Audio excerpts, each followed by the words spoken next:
that's okay, which is nice because it gives you a little bit of breathing room. I didn't know that was an NCAA rule. I learned something new from you every day. NCAA, college, high school all have the same rule. They do not have delay initiating turn. All right, so and also Summer League, which is good because a lot of these younger swimmers would get DQ'd if that was the rule here. And it's kind of a silly rule. So in girls 9, 10, 50 backstroke, this is heat 1 of 5, lane 4 from Fort Johnson, Isla Yadigan. Lane 2, Mila Zuniga from Crowfield. And lane 6, Susan Horton from Chamelon. Here we come on the turn, rolling over. And even when you roll over, correct me if I'm wrong, David, it's advantageous to do a freestyle stroke, but you do not have to. Correct? Right. You get one freestyle stroke. But if you just roll over, then, you know, whatever. Susan Horton for Chamelon leading the way over Isla Yadigan.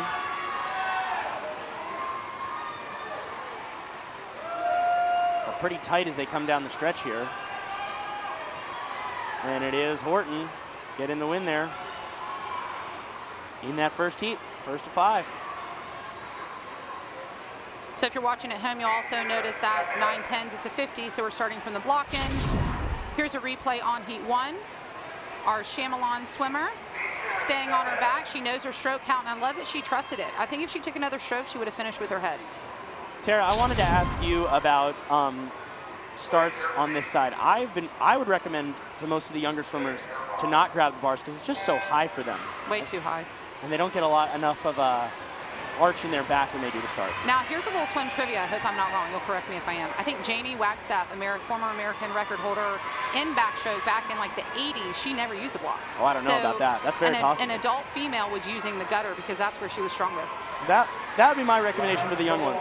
That's Marlo Ryder for West County in 2, Amelia Preto for Ashboro in 3, Olivia Miller for Long Point in 4, Vanessa Garcia for Somerville Y in 5, Reese Chapman for Legend Oaks in 6, Catherine Evans for Ashboro in 7, Skylar Spainhauer from West County in 8, and Pierre Adrian for Long Point in 9.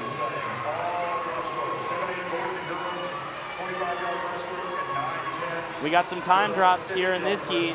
46.26 for Reese Chapman to get the win. That's a 2-second drop for her.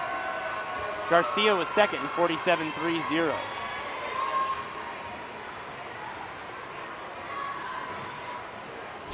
So taking that was from Legend Oaks, Reese Chapman. We're seeing her finish here. Made me think of how much geography-wise the CCAA spans. One of my favorite memories was loading up in our minivan in the 80s and early 90s and traveling out to Asheboro or the old naval base. I don't even remember when the naval base was in the league, Tara. All right, this is heat number 3. In lane 2, that's Kate Lennon for the Country Club. 3 is Emmy Jones for Shadow Moss. 4 is Daphne Tybalt from North Charleston. And 5 is Melissa Ann Gelkin for Northbridge. Lane 6 is Ashlyn Kane for Legend Oaks. 5 is Mary Sims DeHall for Hobcaw. 7 is Raybon Langley from the Somerville Y. 8, Lily Kane Arntz from Newington.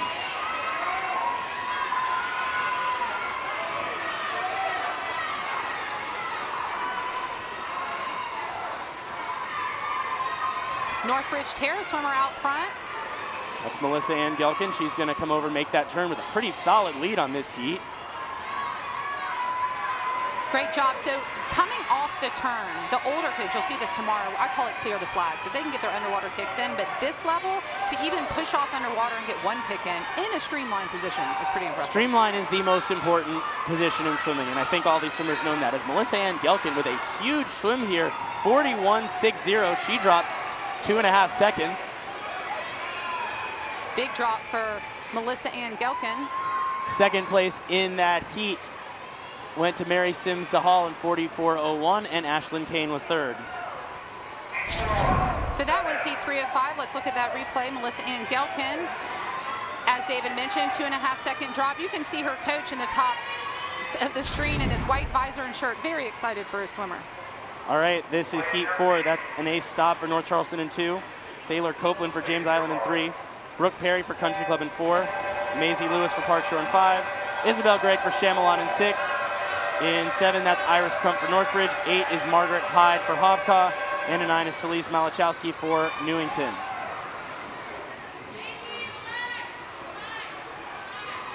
And it looks like most of the swimmers stopped. We still have one who's keep going. We might have to swim the final heat before this one. She's still going, isn't she? Listen, her coach probably said, you just keep going. They're definitely going to have to wait and swim the other heat before they get this one because An ace stop has now done the entire race. Well, there's no time going. This isn't going to count. She's probably wondering what's going on now. And this is going to be heat number...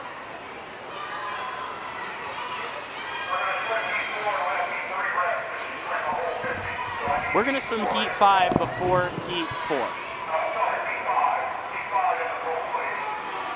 So this is heat 5 of girls 9-10 backstroke. Aria Smith for Park Shore is in 2. Cameron Combs for Sneef Farm in 3. Amelia DeWolf for Daniel Island is in 4. Sailor Hood for James Island is in 5. Sophia Davis for Daniel Island in 6. Clara Liddy from Sneef Farm in 7. Ella Noble for Crowfield in 8. And Abigail Corngay in 9 for Shadow Moss. And we see Sophia Davis. These Daniel Island Flying Fish were projected to be good today. They won the medley relay, and she's out with the lead, but it's not by much. Off the wall, on their way back now. The Daniel Island swimmers look to be 1-2. Trying to come up in the middle is Sailor Hood. Sophia Davis for Daniel Island is going to be a city champion here. She'll come into the wall in 36.80. It was a tight finish. Only 9/100ths over Sailor Hood. And Amelia DeWolf takes third there in 37.62. Sophia Davis, 36.80 is your winner. As you see, a long finish there, but it was enough for Sophia Davis to get the job done. We're going to go back and swim heat number 4. So all the times go together. We assume that Sophia Davis is your winner. Can't imagine she won't be, but these swimmers in theory could go faster and make things interesting here at the end. Leading this heat, that's Isabel Gregg for Chamelon. We called out the names before. Staub in 2, Copeland in 3, Perry 4, Lewis 5, Gregg 6, Crump 7, Hyde 8, Malachowski in 9. It is from Chamelon, Isabel Gregg with the big lead in this heat. She's going to come in. She won't be top 3, but she should move up. Iris Crump touched second there for Northbridge in 40.38. And your winner was Isabel Gregg in 39 flat. Isabel Gregg from Chamelon, I mean, she had such a relaxed stroke. Really looked like, I know she was working hard, but made it look so easy there. As she gets older and learns to pick up her tempo, the speed of her hands and arms, she may be pretty unstoppable. That was a great swim and very relaxed looking. We're on to the boys now.